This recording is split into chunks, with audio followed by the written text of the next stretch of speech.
You know that feeling, right? You sit down, you're ready to go, you've got that one big project you need to tackle. Total determination. Exactly.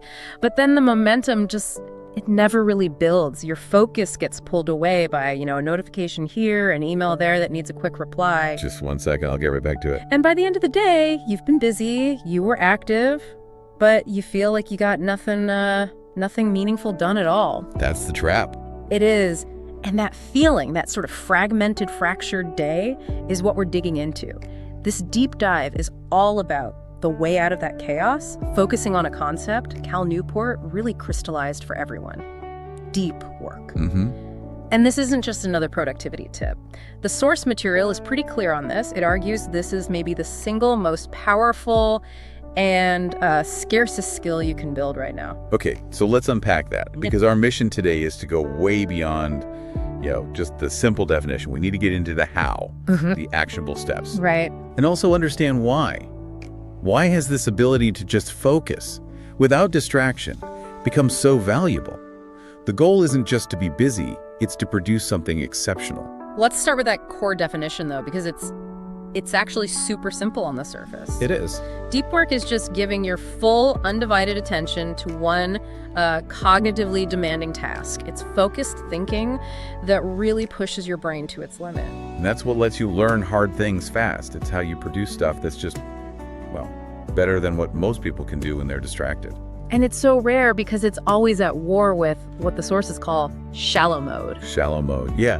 And that's where most of us live all day. We're busy, we're clicking, we're answering or toggling between windows. But not making real progress. Not on the hard stuff, no. Yeah. Shallow mode is all that non-demanding work, the logistical stuff, the routine emails, the quick scroll through a social feed. And the thing is, company culture often rewards that. You get a pat on the back for responding to an email in 30 seconds.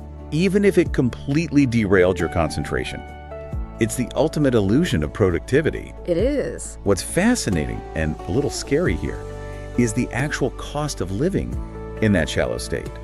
It's not just that it's inefficient, it's actually bad for your brain. How so? Every time you switch tasks, even if you just glance at a notification, you create something called attention residue. Okay. A part of your brain's focus stays stuck on the thing you just looked away from.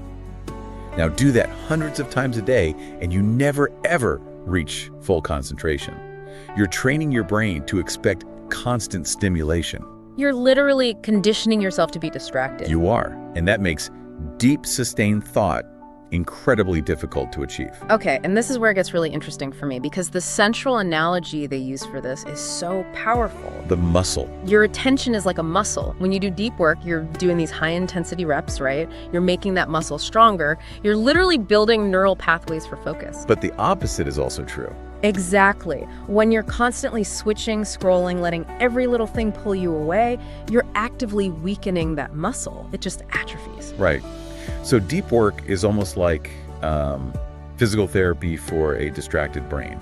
It's how you reverse the damage caused by all that task switching. Rebuilding the ability to concentrate. Yes. You're training your mind for clarity, for discipline. And by doing that, you can get so much more high-quality work done in less time. You're just operating at a different cognitive altitude than everyone else. That makes so much sense. I mean, we get the what and the why, but let's get tactical. How do you actually build an environment for this, especially when, most people are in open offices or constantly on Slack? Yeah, that tension is the whole challenge. And the strategy is all about structure, because deep work does not happen by accident. You have to schedule it, and then you have to protect it. Like a meeting. More than a meeting, like a meeting with your most important client. You set aside specific blocks of hours, and those blocks are non-negotiable. And then the environment. You have to engineer it. This means getting rid of distractions, and not just silencing your phone. Put it in another room, out of sight. Make it hard to get to. Make the friction to get distracted really, really high. Turn off every single notification. Close every tab that isn't related to the task at hand. But let's be real for a second. Most jobs require you to be responsive. You have to answer emails, you have team check-ins.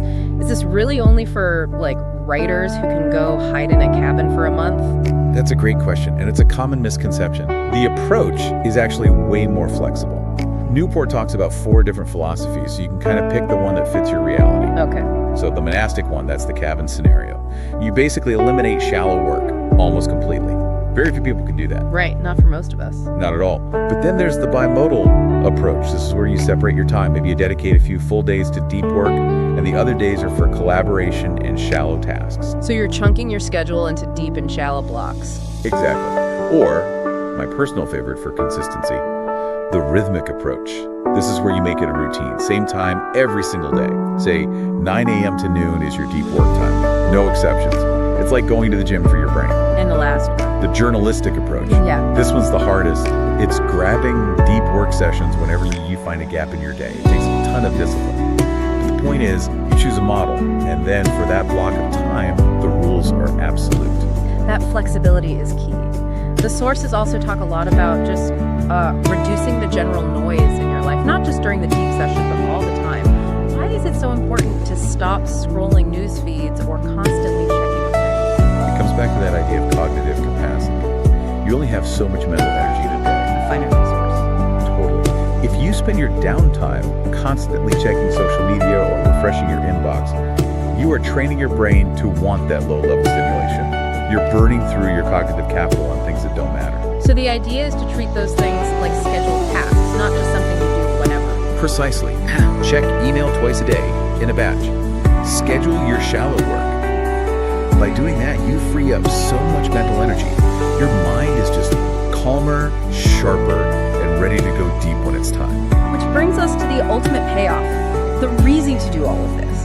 Because when you can consistently choose depth over distraction, it's transformative. It's about future-proofing your career. I mean, think about it. With AI getting more and more sophisticated, any task that is routine, repeatable, or easy to explain, it's going to be automated. Yeah, that's given. The only truly irreplaceable skills are the ones that require that deep creative focus. Solving new problems, synthesizing complex information, creating something that didn't exist before. And that's exactly what deep work trains you to do. It's the modern economic bottleneck. In a world where everyone else is drowning in information and interruptions, the person who can truly concentrate becomes incredibly powerful. They stand out because they learn faster, they solve harder problems, and they produce value that is just on another level. You become exceptional by choosing intention over the chaos. So what this all means for you right now is recognizing that fragmented day, it's a choice. It's not just something that happens to you. The next time you feel that pull, that urge to just check one more thing, you can remember that muscle analogy. In that moment, you're making a choice. Strengthen your focus or let it get weaker. This is about so much more than productivity. It can change your whole professional future. And if we're saying that the key is minimizing all that unnecessary stimulation, maybe a final thought to leave you with is this. Think about tomorrow morning, right before you plan to start your deep work. What is that one single unnecessary thing you do to warm up? That compulsive little check. That compulsive check, that quick scroll, whatever it is. What if, just for tomorrow, you didn't do it? What if you replaced it with just 5 minutes of quiet preparation?